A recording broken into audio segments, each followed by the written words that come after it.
제4강 집값은 항상 비쌌다. 절대적 집값, 상대적 집값.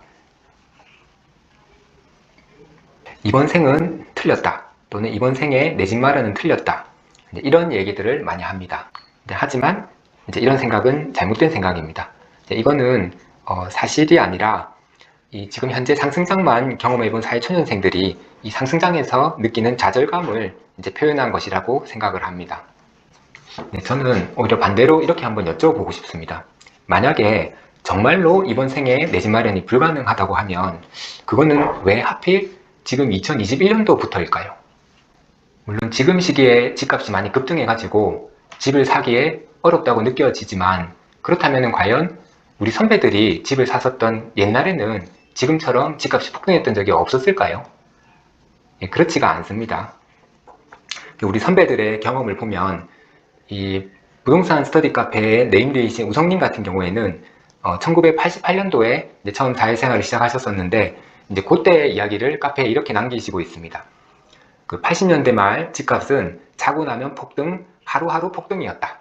당시에 가진 게 없었던 내가 할 수 있는 건 매일매일 좌절하는 것 뿐이었다. 불과 2, 3년 먼저 사회에 진출한 선배들은 이미 많은 부를 축적하였고 그 격차를 도저히 따라잡을 수 없을 듯이 느껴졌다. 그리고 이제 모비디 16 저 같은 경우에도 저는 2007년도에 처음 사회생활 시작했었는데 이때가 바로 2008년 금융위기 직전에 이 부동산 경기가 최고조로 올라와 있었던 시기입니다. 그래서 2007년 부동산 화랑 때 이미 강남 대형 아파트는 20억 가까이 올랐고 당시 내 월급으로 집을 사는 것은 불가능해 보였다. 만약 이번 생에 내 집 마련이 정말 불가능하다면 2021년부터가 아니라 2007년에도 이미 불가능했다. 이렇게 지금 2021년뿐만 아니라 예전에도 집값이 폭등했던 적이 많이 있었습니다. 하지만 이렇게 힘들어했던 선배들이 지금 결과가 어떤가요? 우성님 같은 경우에는 부동산 투자를 해서 돈을 많이 버셨고 또 그런 인사이트를 부동산 카페에 나눠주시면서 부동산 스터디 카페 네임드가 되셨죠.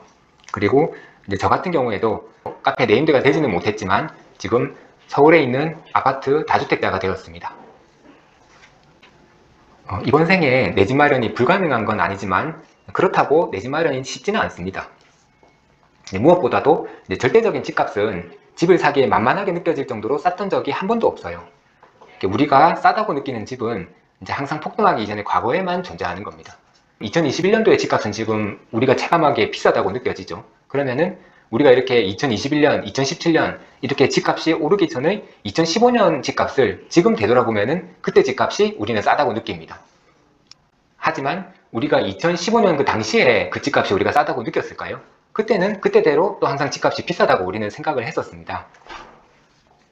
그래서 우리가 그럼 이렇게 집값이 항상 비싸다고 한다면은 그러면은 집은 과연 언제 살 수 있는 것인가? 거기에 대한 해답은 바로 우리가 절대적인 집값은 이렇게 우리가 볼 때처럼 항상 비싸지만 상대적인 집값이 싸지는 때가 있습니다. 이때가 바로 집을 사야 되는 시기라는 것이죠. 이게 무슨 말이냐 하면 여기 예를 들어서 아파트가 10억짜리 아파트가 한 채가 있습니다. 이 절대적인 가격으로 10억이라는 것은 비싸죠. 여러분은 지금 10억을 내고 아파트를 사실 수 있나요? 아마 못 사시겠죠. 저도 이 아파트를 살 수가 없습니다. 저도 생돈 10억을 내고 이 아파트를 살 수는 없어요. 그런데 이 같은 아파트가 이 10억짜리 아파트가 있는데 이 아파트의 전세값이 많이 올라가지고 지금 전세가 7억 5천까지 올랐다고 생각을 해보면 만약에 이 아파트를 전세를 끼고 산다고 하면은 2억 5천을 내면은 살 수가 있겠죠. 이거는 가능한가요? 그렇죠. 이거는 가능한 일입니다. 이렇게 절대적인 집값은 항상 비싸지만 이 전세가와 비교한 매매가가 싸지는 시기가 있습니다. 이때 우리가 집을 살 수가 있는 시기인 겁니다. 자, 그러면 이렇게 상대적으로 집값이 쌌을 때 집을 매수한 결과가 어떻게 되는가 하면 처음에 매매가는 10억이었고 전세 7억 5천을 끼고 제 실투자금 2억 5천으로 10억짜리 집을 한 채 산 상태입니다. 이 상태에서 만약에 집값이 20억으로 오른다면 이게 실제로 2017년, 2021년 이렇게 거쳐오면서 최근 한 5년 동안에 이 10억짜리 집들이 전부 다 20억으로 다 올랐죠. 이게 실제로 이번 상승기 때 있었던 일입니다. 집값은 20억으로 올랐는데 전세 보증금은 여전히 7억 5천이죠. 그래서 내 자산이 12억 5천으로 늘어나게 됩니다. 그러면 집을 사놓고 그동안에 만약에 열심히 내가 근로소득을 저축을 해서 2억 5천 정도를 모으고 그리고 20억 집을 담보로 해서 5억 정도 추가로 대출을 받는다고 하면 이 7억 5천의 전세 보증금을 빼주고 내가 직접 이 집에 실거주를 할 수도 있습니다. 이게 바로 2억 5천으로 20억짜리 집을 사는 방법인 겁니다. 물론 이 과정이 없이 이제 이거를 압축적으로 이제 표현을 했지만 이 안에는 이제 여러 이제 시간이랑 이제 과정이 필요하겠죠. 우선 매매가와 전세가의 상대적인 가격이 싸지는 이 시기를 적절한 매수 시기를 기다리는 시간이 우선 필요합니다.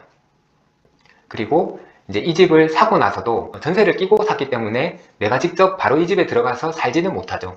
그래서 최대한 나는 주거비용이 싼 곳을 찾아가 가지고 거기서 내 생활비를 아끼면서 내 근로소득을 모으는 그런 몸테크의 시간도 필요합니다. 그리고 그렇게 내가 몸테크를 하면서 이제 집값이 오르는 시기를 기다려서 이제 내가 추가로 모은 돈과 어떤 적정한 이제 대출을 받아서 상환을 하고 나면 이제 비로소 이제 이 20억짜리 집이 내가 정말로 들어가서 살 수 있게 되는 집이 되는 겁니다.